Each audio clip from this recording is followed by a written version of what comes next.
Caleb Thorne's hand froze halfway to the coffee pot when his boss, Julianne Vane, stepped into his kitchen doorway and asked a question that shattered 3 years of carefully maintained professional distance. "Caleb, do you know why I really hired you?" Her voice cracked on the last word, and she pressed her palm against her mouth as if she could push the confession back inside. He'd brought her home last night because she was falling apart, because her husband had left her, because it seemed like the decent thing to do. But now, standing in his kitchen surrounded by his son's cereal bowls and finger paintings, she looked at the framed photo of his late wife Sarah on the wall with eyes that held too much recognition, too much grief, too much of something he couldn't name. The woman who'd given him flexible hours and projects near Toby's school, the executive he'd thanked for her professionalism just last night, was about to reveal that every kindness, every accommodation, every inexplicable act of grace over 3 years had been built on a secret that would rewrite the entire foundation of his life. Before we continue, please tell us where in the world you're watching from. We love seeing how far our stories travel, and it proves that powerful stories resonate everywhere. Caleb Thorne was tired. He was always tired these days. For 3 years now, ever since his wife Sarah died from cancer, he had been raising their son Toby alone. Toby was 7 years old, full of energy and always asking questions. Caleb loved his son more than anything in the world, but being a single father was exhausting. Caleb worked as an architect at Vane Design Group, a medium-sized firm in the city. His boss was a woman named Julianne Vane. She was the owner of the company, and everyone said she was tough and demanding. She had a reputation for being cold and professional. She rarely smiled, and she expected perfection from her employees. But Julianne had always been different with Caleb. When Sarah died, Julianne had called him into her office and told him to take as much time as he needed. When he came back to work, she had changed his schedule, so he could drop Toby off at school every morning and pick him up every afternoon. Other architects in the firm had to work long hours and weekends, but Julianne always gave Caleb the projects that were closest to Toby's school. She let him work from home when Toby was sick. She never complained when he had to leave early for parent-teacher conferences. Caleb thought this was because he was a good employee. He worked hard and always met his deadlines. He assumed Julianne valued his skills and wanted to keep him at the company. He was grateful for her understanding, but he never thought it was strange. He never wondered why she treated him differently from everyone else. The firm was celebrating its 15th anniversary with a big party at an expensive hotel downtown. Caleb didn't really want to go. He would rather spend Friday night at home with Toby, helping him with homework and watching movies. But Julianne had personally invited him, and he felt obligated to attend. He wanted to thank her for being so supportive over the past 3 years. Caleb arranged for his neighbor, Mrs. Chun, to watch Toby for the evening. Toby had a basketball game that night, his first championship game, and Caleb had promised to be there. But the gala was important, and Caleb thought he could go to the party for an hour, show his face, thank Julianne, and then leave in time to catch the second half of Toby's game. He put on his only good suit, the one he had worn to Sarah's funeral. It still fit, though it was a bit loose now. He had lost weight since Sarah died. Grief and stress had a way of doing that to a person. At the hotel, the party was already in full swing. There were about 200 people there, architects, clients, city officials, and business partners. Everyone was drinking champagne and talking loudly. A jazz band played in the corner. Caleb felt uncomfortable in crowds like this. He had never been good at small talk. He looked around for Julianne. He wanted to thank her and leave. He finally spotted her near the bar, and what he saw surprised him. Julianne looked terrible. Her makeup was smudged, and her eyes were red. She was holding a glass of wine and staring at nothing. When someone tried to talk to her, she barely responded. Caleb had never seen Julianne like this. She was always composed and in control. She always looked perfect. But tonight, she looked like she was falling apart. He walked over to her. "Julianne, are you okay?" She looked at him and tried to smile, but it didn't reach her eyes. "Oh, Caleb, I'm fine. Just tired." But she wasn't fine. Caleb could see that clearly. Her hands were shaking, and she looked like she might cry at any moment. "Do you want to sit down?" he asked. She shook her head. "I just need some air." Caleb followed her out to a quiet hallway. As soon as they were alone, Julianne's composure cracked completely. Tears started running down her face, ruining what was left of her makeup. "I'm sorry," she said, her voice breaking. "I shouldn't be acting like this. It's just my husband left me 2 days ago. He said he's in love with someone else, someone younger, and now I have to go back to an empty house, and I don't think I can do it." Caleb didn't know what to say. He had never seen this side of Julianne before. She had always been so strong and professional. Now she looked fragile and lost. "I can drive you home," he offered. "You shouldn't be alone right now."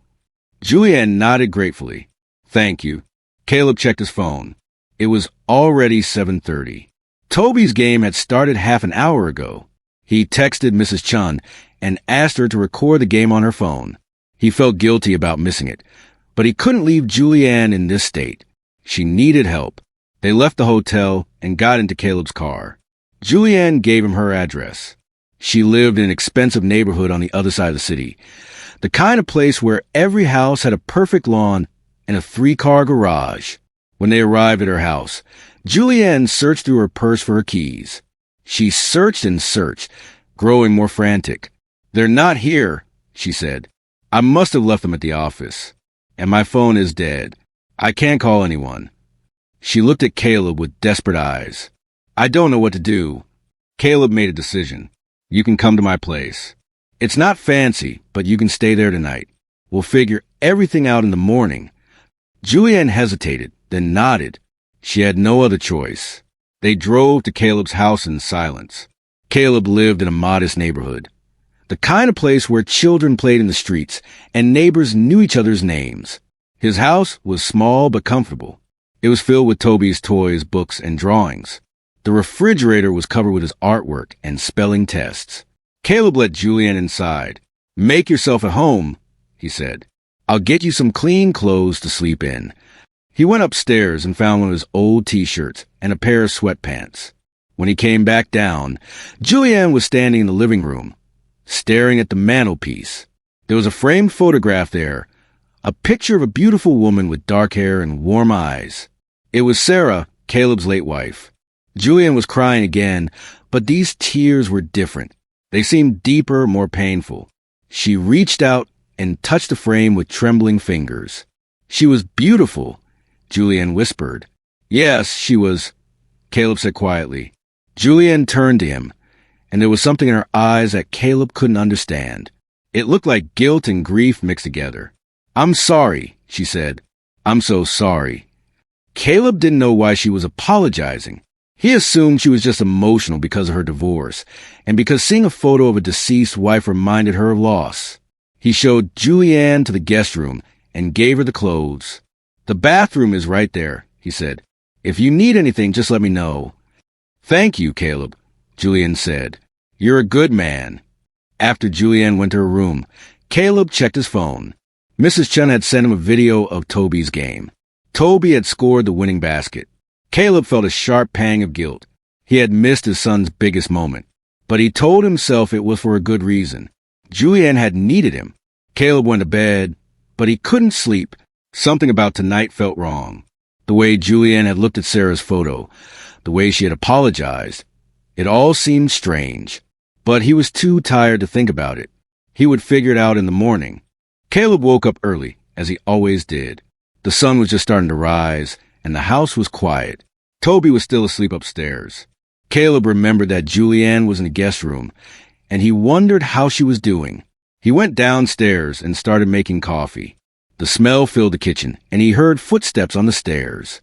Julianne appeared in the doorway, wearing his old T-shirt and sweatpants. Her hair was messy, and she looked exhausted. But there was something different about her. She looked determined, like she had made a difficult decision during the night. "Good morning," Caleb said. "Do you want some coffee?" "Yes, please," Julianne said. Caleb poured her a cup. They sat at the kitchen table, in awkward silence. The morning light came through the window, making everything too bright and too real. Julianne held her coffee cup with both hands, but she didn't drink. She just stared at it. Caleb could see that she was gathering her courage to say something. Finally, she looked up at him. Her eyes were filled with tears, but she didn't let them fall.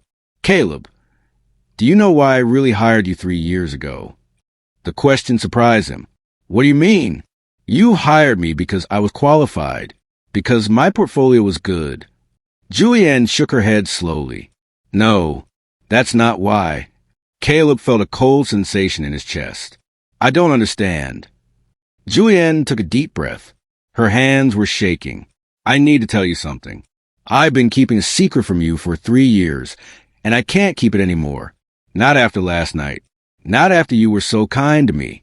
Not after seeing her picture on your wall. What secret? Caleb asked. His voice sounded strange to his own ears. Sarah was my sister, Julianne said quietly. The words didn't make sense at first. Caleb heard them, but his brain couldn't process them. What? Sarah was my younger sister, Julianne repeated. We were estranged. We had a fight years ago, a stupid family argument, and we stopped speaking to each other. I was proud and stubborn. I thought I would fix things eventually, but I kept putting it off. And then it was too late. She died before I could apologize. Caleb felt like the floor was falling away beneath him. That's impossible. Sarah never mentioned having a sister. She told me she was an only child. She told people that because of our fight, Julianne said she was angry at me and I was angry at her. We both pretended the other didn't exist. It was childish and stupid, and I regret it every single day. Caleb's mind was racing. He remembered Sarah's funeral. There had been very few people there. Just him, Toby, Sarah's parents, and a few friends. No sister. Sarah's parents had both died within a year of Sarah's death, and Caleb had lost touch with most of Sarah's friends.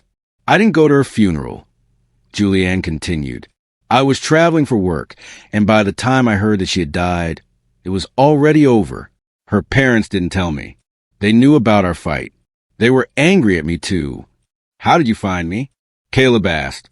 2 years after Sarah died, your job application came across my desk. Julianne said, I saw your name and I recognized it. Sarah had shown me a photo of you once, years ago, before our fight. I looked you up online and saw your social media. I saw photos of you and Toby.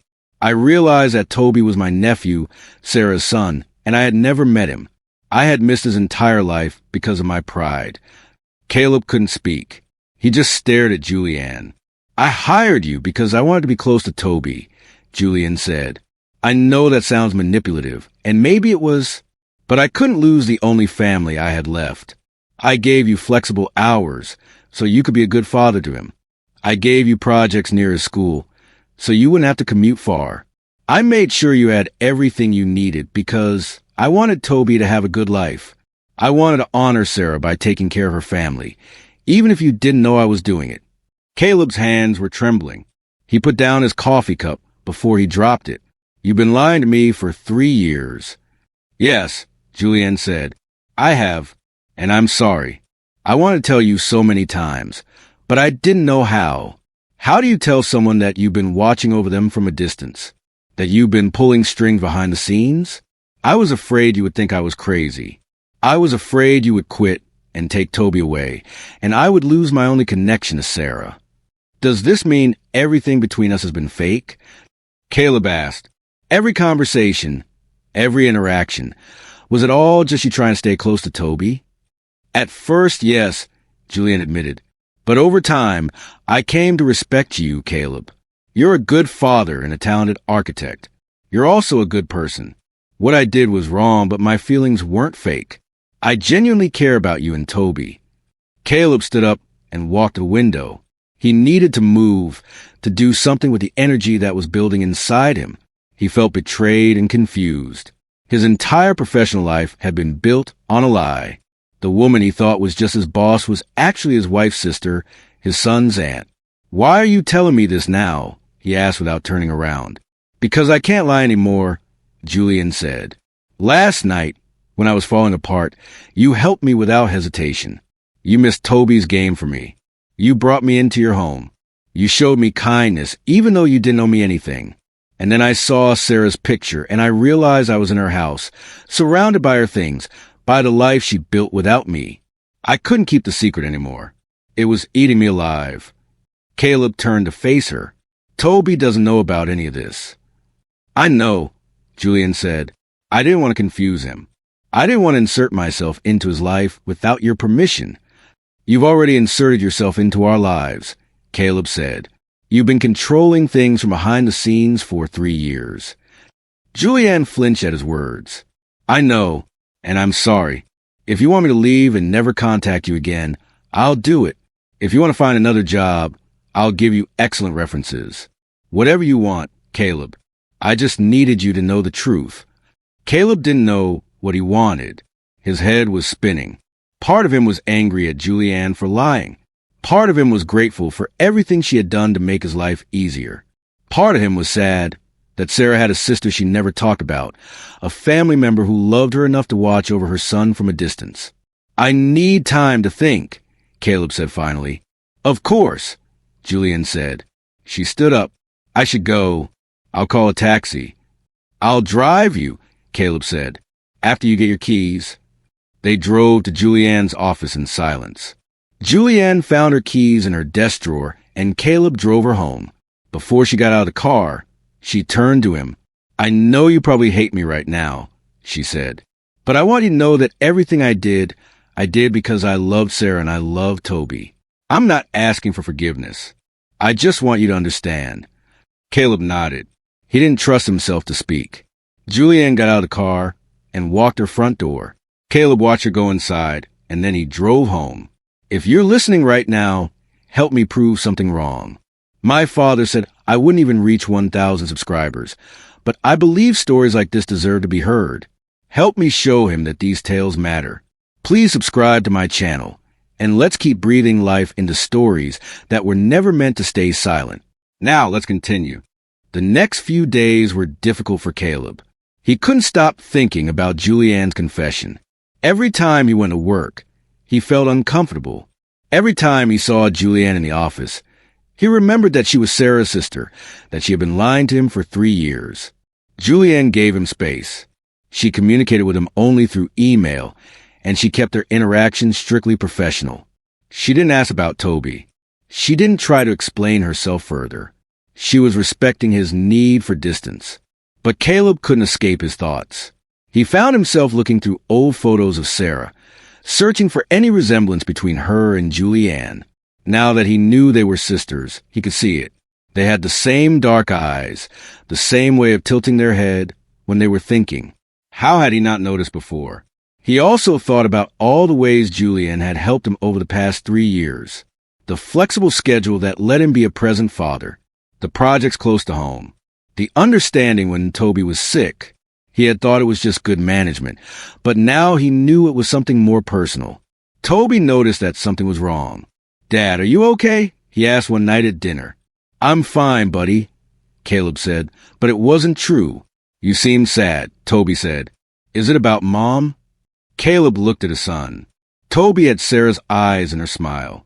He was getting older now, growing into a young boy who asked questions and noticed things. Sort of, Caleb said, I found out something about your mom that I didn't know before. What? Toby asked. Caleb hesitated. He didn't know if he should tell Toby about Julianne. But keeping secrets had caused so much pain in Sarah's family. He didn't want to make the same mistake. Your mom had a sister, Caleb said carefully. They had a fight and stopped talking to each other, and your mom never told me about her. But she's still alive, and she's been watching over us. Toby's eyes widened. I have an aunt? Yes, Caleb said. Where is she? Toby asked. Can I meet her? It's complicated, Caleb said. She works with me. She's my boss, actually, Ms. Vane. Toby thought about this for a moment. The lady who lets you come to my school events? Yes, that's her. Why didn't she tell us she was my aunt? Toby asked.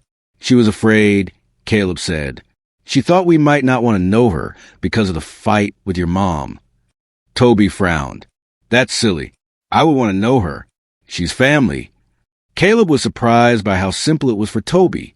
He didn't see betrayal or manipulation. He just saw family. Do you want to meet her? Caleb asked. Yes. Toby said immediately. Does she know about me? She knows everything about you, Caleb said. She's been watching you grow up from a distance. That's kind of weird, Toby said, but also kind of nice, like having a guardian angel. Caleb smiled despite himself. Yeah, I guess it is. That night, after Toby went to bed, Caleb sent Julianne an email.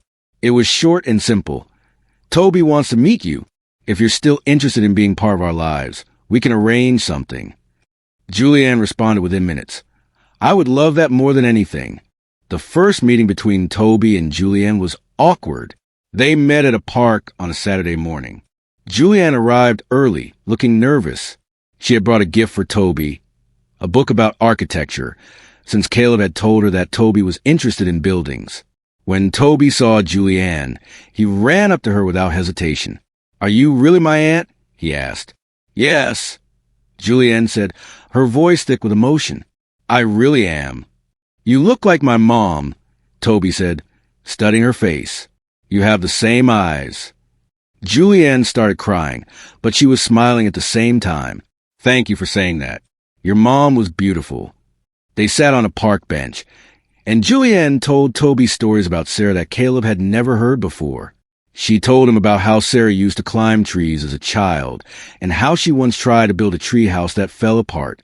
She told him about Sarah's love of painting, and how she dreamed of becoming an artist before she decided to pursue a more practical career.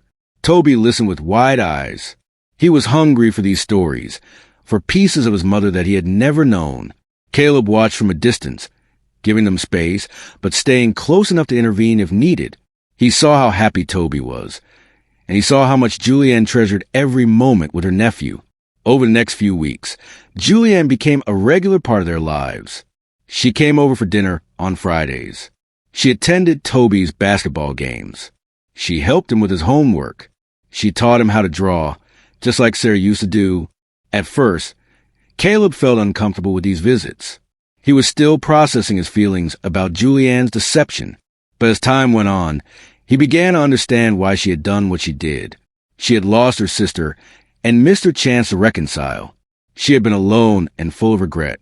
Watching over Caleb and Toby from a distance had been her way of honoring Sarah's memory and staying connected to the family she had lost. Caleb also realized that he had benefited from Julianne's secret support. He had been able to be a good father to Toby because Julianne had made it possible. She had given him the flexibility and resources he needed, even though he didn't know why she was doing it. One evening, after Toby had gone to bed, Caleb and Julianne sat in the living room drinking tea. It was 3 months since Julianne's confession, and things had settled into a new normal. I owe you an apology, Caleb said. Julianne looked surprised. For what? I was angry at you for keeping secrets, Caleb said. But I understand now why you did it. You were protecting yourself and trying to honor Sarah in the only way you knew how. I'm sorry I was so harsh. You had every right to be angry, Julianne said. What I did was wrong. I should have told you the truth from the beginning. Maybe, Caleb said. But if you had told me 3 years ago that you were Sarah's estranged sister, I probably would have thought you were crazy. I might have taken Toby and run. I wasn't ready to hear the truth back then. And now, Julianne asked, now I see that you're just someone who loved her sister and wanted to make things right, Caleb said. You're Toby's aunt, and he deserves to know you. Julianne's eyes filled with tears. Thank you, Caleb. That means more to me than you know. They sat in comfortable silence for a while. Then Caleb said something that surprised even himself. You know, Sarah would have wanted this. She would have wanted you to be in Toby's life. She loved you, even when you were fighting. Sisters are like that. How do you know?